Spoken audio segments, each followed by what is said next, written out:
No, No no. es que Recording is Ok. on.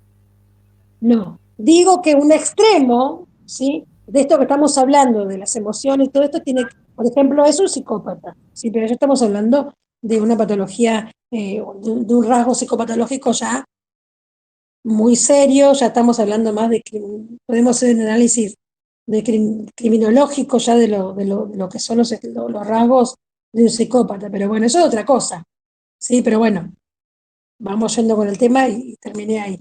Bueno, características del trastorno límite, ¿sí? Presentan incertidumbre acerca de quiénes son. ¿Por qué? Porque les cuesta mucho identificar sus emociones. Al adicto le pasa mucho esto, ¿sí?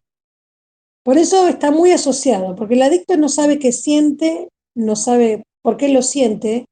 Es esto que decía la compañera la otra vez cuando hablamos en una de las clases, que ella decía que el adicto cuando se comienza a recuperar de su adicción, se descubre como una persona que no conoce, ¿sí? Alguien que no sabe quién era, ¿por qué? Porque siempre vivió en consumo, vivió dentro de otros límites, unos límites que no eran los de la sociedad, que una vida normal, digamos, entre comillas, no. Entonces, el trastorno límite tiene que ver con que no puede reconocer qué le pasa, qué siente, qué no siente, si está enojado, si no está enojado, se exaspera por cualquier cosa, por algo que parecería irrelevante para alguien, o para mí, o para vos. Para el trastorno límite es una cosa, un detonante para que tire cualquier cosa, para que te grite, para que te insulte, ¿sí? Tiene ese es un sube y baja de emociones y de inestabilidad en su conducta, ¿sí? Cambia rápidamente de idea. Un día te dice, bueno, sí, mañana voy a hacer tal cosa, y el otro día duerme todo el día, no lo hace, ¿sí? O de repente dice, no voy a hacer lo que dije, no hago nada, porque yo hago lo que quiero. ¿Y por qué me tenés que trabajar? Sí. Y vos decís, pero si ayer me dijiste que ibas a hacer tal cosa. Pero no, ahora lo quiero, porque yo hago lo que se me canta y yo no obedezco a nadie, yo me mando solo. Y después se calma y te dice, sí, estuve pensando que sería. Entonces tenés que, es como un sub y baja permanente, como una ola que va y que viene, que tenés que decir, a ver, ¿cómo se levantó hoy? ¿Con qué me va a salir? ¿Qué le digo, qué no le digo? ¿Sí? Ven las situaciones en términos extremos. ¿Sí? Todo es bueno, todo es malo. Típico del trastorno límite de la personalidad. Ah, son todos una mierda, con el perdón de la palabra. Sí, porque aquel es una mierda, porque aquel es una basura, porque aquel es un vago. Todos son una porquería. Todos son esto, todos son malos, ¿sí? El único bueno es él o ella. O cuando alguien es bueno, él es el mejor, es la mejor persona, y capaz que es un desastre. Pero para él es buenísimo. Él es el mejor amigo, es el más copado, y lo va a defender a muerte. ¿Por qué? Porque son extremistas en lo que sienten. Estos, bueno, y acá dice lo que le decía hoy. Estos sentimientos súbitamente cambiantes a menudo llevan a relaciones intensas e inestables. ¿Sí? Mucho trastorno límite de la personalidad. Yo también esto lo di cuando di violencia de género asociada también a trastornos mentales. Y, por ejemplo, el trastorno límite de la personalidad son hombres muy violentos, ¿sí? No justifican la violencia del trastorno, tampoco justifican la adicción al trastorno. Entendamos que estamos hablando de un paralelismo. Dos cosas que van por la misma vía, pero que una no justifica la otra. ¿Bien? No es que digo, ay, pobre, es adicto porque tiene esquizofrenia. No. Oh, pobre, es esquizofrenia. No. Son dos cosas separadas, caminan juntas. ¿Bien? Entonces no justifico que porque tiene un trastorno límite de personalidad le va a pegar a la mujer. No. Es importante detectar que tiene un trastorno para poder tratarlo y poder trabajar con la violencia que eso genera. Pero las personas con trastorno límite de la personalidad suelen ser. ¿Por qué? Porque son disruptivas. ¿Sí? ¿Qué es algo disruptivo? En un momento les agarra y te tiran con algo, te encajan, no les gustó algo y te empujan. Bueno, son violentos, ¿sí? Pero no en la conciencia de la misma violencia, son impulsivos. Lo que los controla a ellos es la impulsividad. ¿Bien? Ay, bueno, vamos bárbaro. Patología dual. Dentro de la patología dual, crisis o momento de desajuste, hay signos que informan de la necesidad de acudir a un equipo de profesionales. ¿Sí? Por ejemplo, ¿qué síntomas tengo que tener yo en cuenta como para pensar que está pasando algo? Bien, ya vimos algunas cuestiones de la adicción en otras clases. Pero pensemos, acá dice, por ejemplo, cambios en el patrón de sueño, por ejemplo, el depresivo, ¿sí? Vieron que hablamos del depresivo, que por ejemplo el patrón de sueño aumenta. Por ejemplo, el bipolar puede estar sin dormir 2, 3, 4 días porque se la pasa, está subidísimo, subidísimo. ¿Sí? Entonces, alertas, cambios en el patrón de sueño, cambios en la conducta. Muy bien. Incremento de la desconfianza. ¿Por qué el incremento de la desconfianza? Porque el incremento de la desconfianza va asociado a lo que hablábamos hoy del cuadro paranoide. ¿Sí? Cuando estoy con un cuadro paranoide, obviamente que soy desconfiado, desconfío de todo, miro para todos lados, con quién estás hablando, por qué llegaste tarde, ¿sí? Tiene que ver con el cuadro paranoide. Entonces, cuando hay un incremento de eso, me está dando una alerta de que algo está pasando. Pensemos que quizás no estamos hablando de un adicto, porque un adicto puede tener estas conductas. Si pensamos en alguien que no es adicto, pero está teniendo estas conductas, podemos pensar que puede llegar a haber algún tipo de trastorno. ¿Bien? Obsesión con algunos temas. Por ejemplo, con la pareja, con la religión, personas, por ejemplo, el esquizofrénico se puede volver muy místico, ¿sí? Por ejemplo, pueden ver santos, pueden querer estar todo el día en la iglesia, se la pasan escuchando música, se vuelven obsesivos con una temática, ¿sí? Existe mucho esto de que se vuelven muy, muy religiosos. Entonces, cuando hay obsesión por algún tema, cuando nos notamos que hay una obsesión que va creyendo, eso es una alerta para pensar en que deberíamos quizás consultar con un profesional. Quizás no con la persona, pero sí uno, como familiar, pedir una orientación con respecto a lo que está observando. ¿Sí? Abandono del cuidado, que tiene que ver con la depresión y tiene que ver también con un rasgo de la esquizofrenia. ¿Sí? Lenguaje diferente al habitual, sí, comienzan a tener no otro lenguaje en otro idioma, sino usando otras palabras, otros términos. ¿Qué tenemos que hacer para que la persona, qué condiciones nos piden nosotros o serían las ideales para que una persona que cursa una patología dual, es decir, una adicción o un trastorno mental, pueda hacer un tratamiento? ¿Sí? Lo primero que tenemos que lograr, o que sería lo ideal, estamos hablando del ideal, es que la persona esté en una abstinencia, ¿sí? Quiere una abstinencia total, quiere decir que no tendría que tener ningún tipo de consumo durante un lapso, ¿sí? Determinado, no puede ser una semana. Nosotros sabemos que, por ejemplo, en un mes la cocaína se limpia de la sangre, ¿sí? Eso es una desintoxicación del cuerpo, pero vimos que va más allá. Entonces, para poder hacer un tratamiento, la persona tiene que estar desintoxicada y con abstinencia. ¿Por qué? Porque pensemos que si la persona está consumiendo y hace un tratamiento psiquiátrico, se le va a sumar otra medicación, ¿sí? A ese consumo que la persona ya tiene. Por lo tanto, necesita estar en abstinencia. Bien, muchos tratamientos, como también lo dijimos, para dejar la cocaína, por ejemplo, tienen que ver con un tratamiento psiquiátrico, ¿sí? Con medicación. Dice, para poder hacer frente a cualquier patología dual, lo primero que se debe enfrentar al paciente es a la abstinencia total a la sustancia de la cual es adicto. Dado que si no se sigue una privación por parte de la familia para que el enfermo deje de consumir, no servirá de nada el tratamiento y la calidad de convivencia de los familiares no será la adecuada. Bien, estabilización psicopatológica. La estabilidad o el equilibrio en el trastorno psicológico de cualquiera que sufre la patología dual es primordial. Ahora, cuando habla del tratamiento, estabilización psicopatológica, está hablando de que tiene que haber un tratamiento psicológico, ¿sí? Tiene que haber un abordaje de un profesional. No se soluciona solo con un tratamiento farmacológico, por ejemplo, una esquizofrenia, ¿sí? Se le va a dar una pastilla para no alucinar, ¿sí? Pero a la vez tiene que haber un abordaje de una terapia, tiene que ir en paralelo. No sirve solamente con medicar, ¿sí? Tiene que sí o sí ir acompañada de una estabilización a través de un tratamiento. Y hacer el seguimiento. Muchas veces pasa, por lo general, cuando los pacientes son externalizados y empiezan a hacer un ambulatorio, ¿sí? Que es un tratamiento ambulatorio que tienen que ir a control una vez por semana, una vez cada 15 días o una vez por mes, que van la primera semana, van el primer mes y después dejan de ir, ¿sí?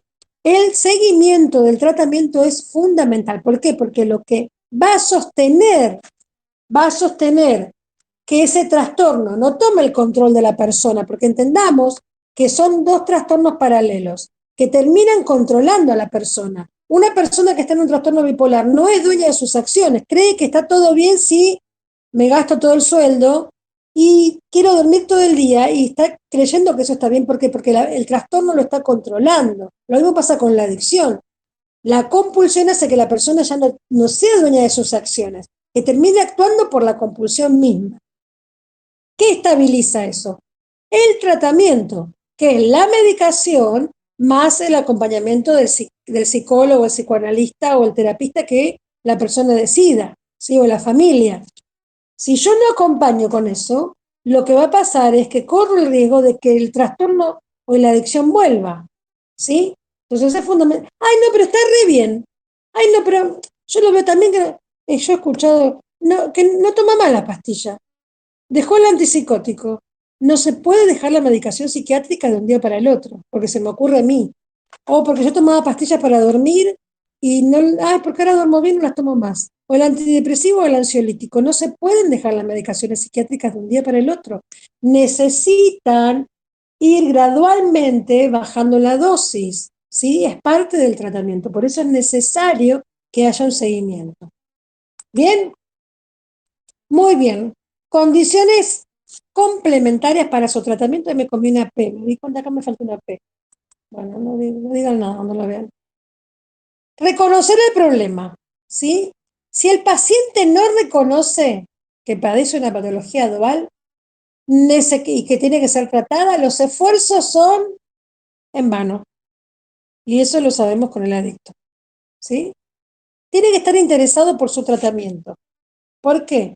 Porque lo va a poder acompañar la familia, pero en algún momento va a tener que tomar él las riendas y tiene que ver con esto que hablábamos de la autonomía, de la autodeterminación. Es decir, él mismo tiene que hacerse cargo de su salud.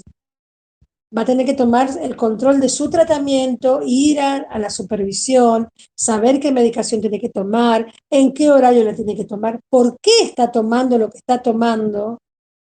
Muchas veces la familia le da engañada la medicación a la persona y no hace que tome conciencia de su problema. Y si no toma conciencia del problema, tampoco va a tomar conciencia de por qué tiene que tomar esa medicación. ¿Sí? Querer tratar la enfermedad, ¿sí? Que tiene que ver con el interés por el tratamiento. Las actitudes ante cualquier familiar. ¿Qué hacemos si tenemos un familiar? Dice, tener contacto directo y continuado con el equipo profesional. Acudir a las visitas, que es lo que estamos hablando, ¿sí? Asegurarse del adecuado cumplimiento de la pauta de medicación, es lo que estamos hablando. Respetar tiempos de habla, es decir, generar, más que respetar, yo pondría generar espacios para poder hablar de lo que pasa. No, como que no nombremos la esquizofrenia porque es mala palabra. Ay, no, no digamos que tiene trastorno, no digamos que es depresivo, porque parece que tuviera la peste porque es depresivo. Y todos, todos tenemos algo de locos, ¿sí? En la neurosis, ustedes saben que hay dos. Freud tiene un termómetro. A mí me enseñaron con un termómetro, el termómetro de Freud. La psicosis y la neurosis. Nosotros somos neuróticos, ¿sí? Somos los más sanos, digamos. No somos sanos, pero bueno, los neuróticos somos los más sanos. Pero todos tenemos algo de maníaco, algo de depresivo, algo de ansioso. Todos tenemos algún rasgo. Ahora, eso no quiere decir que tenemos la patología. Pero tenemos que hablar de las cosas, porque si no las nombramos, es como que las demonizamos, ¿sí? O las hacemos como algo que fuera terrible, cuando convivimos permanentemente con eso. Hay que hablar de drogas, hay que hablar de violencia, hay que hablar de locura, hay que hablar de todo de lo que sucede en la humanidad, lo que le puede pasar a cualquiera de nosotros, ¿sí? No elevar la voz ni amenazar, eso es muy importante porque vimos, así a grandes rasgos, que los distintos trastornos de personalidad tienen muy potenciado lo que tiene que ver con la sensibilidad, los sentimientos. Entonces, Si nosotros generamos un ambiente violento, generamos un ambiente inestable, no estamos ayudando a estabilizar emocionalmente a esa persona, sí que ya está atravesando un trastorno, que de por sí lo hace inestable, ¿sí? Tratar con, mira, acá está lo que decíamos hoy, tratar con normalidad temas relacionados con la enfermedad mental, ¿sí? Tratarlo con normalidad, como si fuera una gripe, una diabetes, una presión alta, qué sé yo, ser gordo, ser flaco. Evitar situaciones de estrés. Y esto es muy importante, que eso cuesta muchísimo. ¿Y saben por qué cuesta muchísimo? Por lo que hablábamos hoy del desgaste familiar. Dentro de una familia donde convive un adicto y una familia donde sumémosle que hay una patología dual, un adicto que además tiene un trastorno mental, todo el tiempo hay situaciones de estrés. Entonces es importante que la familia haga un tratamiento también paralelo. ¿Para qué? Para tener como una vía de escape de todas esas situaciones que está viviendo. ¿Sí? ¿Por qué? Porque si no tiende, por esto mismo que hablábamos la otra clase, de poner y depositar todo en la persona que tiene el problema. Va a ser siempre el que va a ser el tacho de basura de todos los problemas. Estoy nerviosa, estoy mal, no ves que me sube la presión por tu culpa. Sí, ¿por qué? Porque como yo no puedo manejar el estrés que me genera eso, termino reafirmando la patología del otro y la termino potenciando. ¿Sí? Pedir ayuda antes de que suceda algo grave, porque acá dice ante imprevistos considerados graves. Yo diría que ante el primer alerta uno tiene que consultar. Siempre es bueno tener el no. Yo pregunto. Si me dicen que no, genial. Pero si yo pregunto y quizás me dicen, bueno, vamos a profundizar, estoy evitando males mayores. A veces esperamos a que explote la bomba, que nos explote la situación en la cara, para tomar una determinación de ir a ver un profesional. ¿Sí? Yo diría que no esperemos a situaciones graves, sino que agudicemos esto que hoy hablábamos de poder mirar, de poder observar, de poder tener un poquito de en claro qué está pasando. Cuando hay conductas que me suenan raras, no está mal que yo consulte, ¿sí? Lo máximo que me pueden decir es no pasa nada, pero yo puedo estar abriendo una puerta de un problema mayor, ¿sí? Mantener hábitos de sueño, socialización y alimentación adecuada dentro del entorno familiar. Esto es muy importante. Si nosotros tenemos una rutina de vida que está alterada, se duerme mal, se come mal, no salimos, estamos encerrados, eso genera estrés. Y estamos haciendo una cadena. A mayor rutina desorganizada, mayor estrés y mayor desestabilidad emocional. ¿Sí?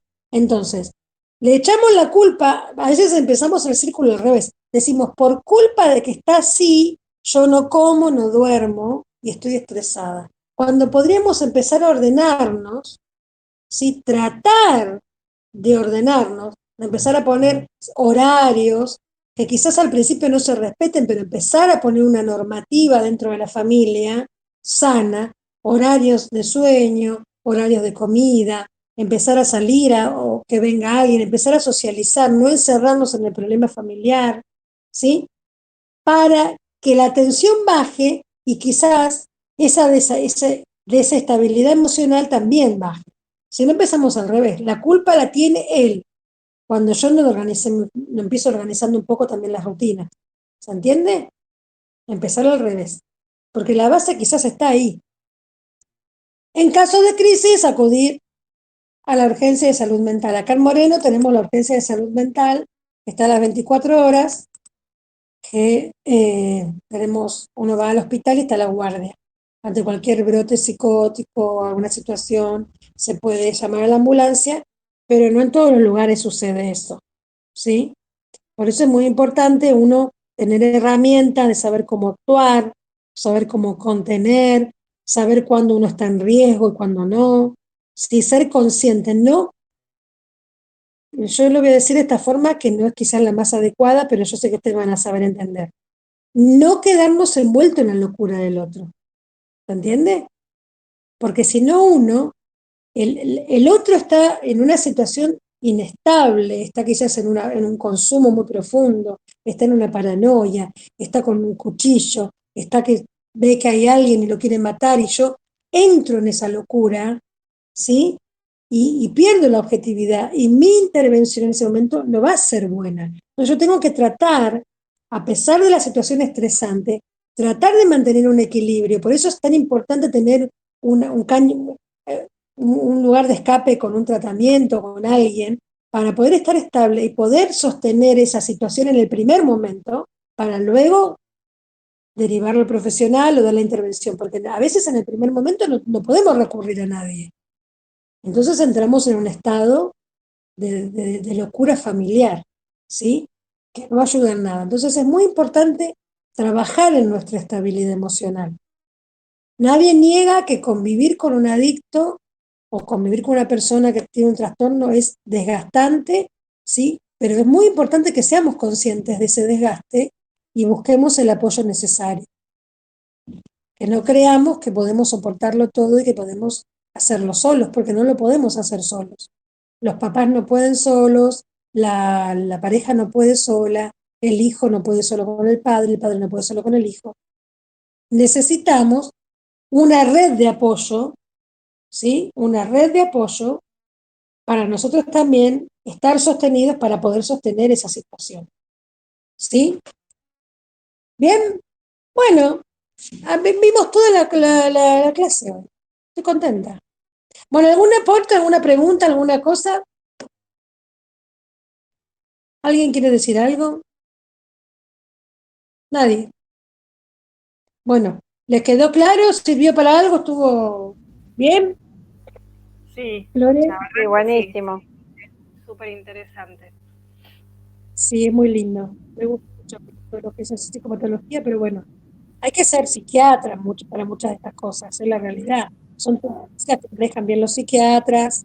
No, eh, pero es bueno entender estas cuestiones porque no podés dejarlas pasar por alto. O sea, exacto. entonces hay que conocer, si bien uno no va a tratar la patología, pero sí es necesario conocer.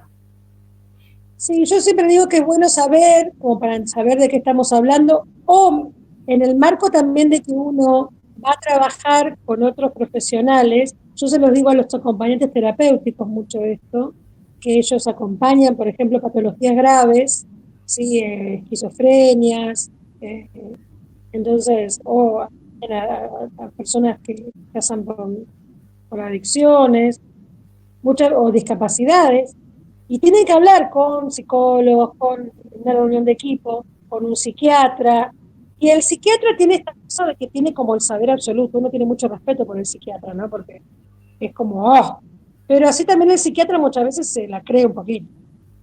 Eh, yo tengo un psiquiatra con el que trabajo y que es un capo, él es sí, jefe de cátedra de forense de la Universidad de Morón. Y es súper humilde, se puede hablar un montón de cosas, pero no todos son así.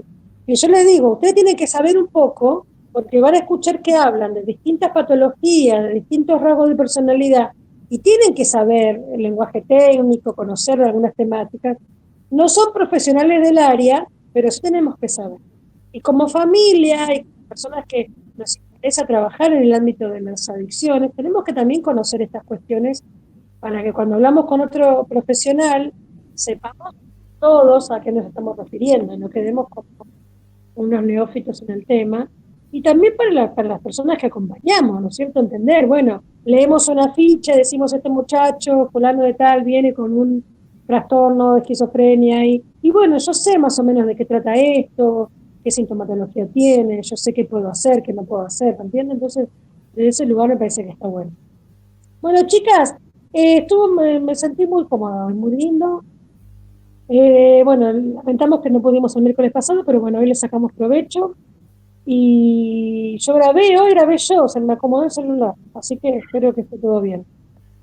Nos vemos el miércoles que viene, ¿sí? Yo Sí, siempre les aviso que les subo la clase un día antes, como 1 o 2 días antes, para que ustedes ya tengan el material y lo puedan ir viendo.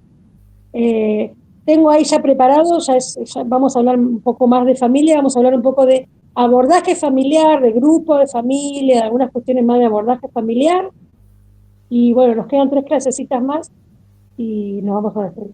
Yo arranco el jueves que viene arranco el curso de suicidio, les cuento por si alguna se quiere sumar. Sí. Eso, pero bueno, para Y que a mí estés me sabiendo, interesaba un montón, la verdad. ¿Cuándo arranca? ¿Los jueves?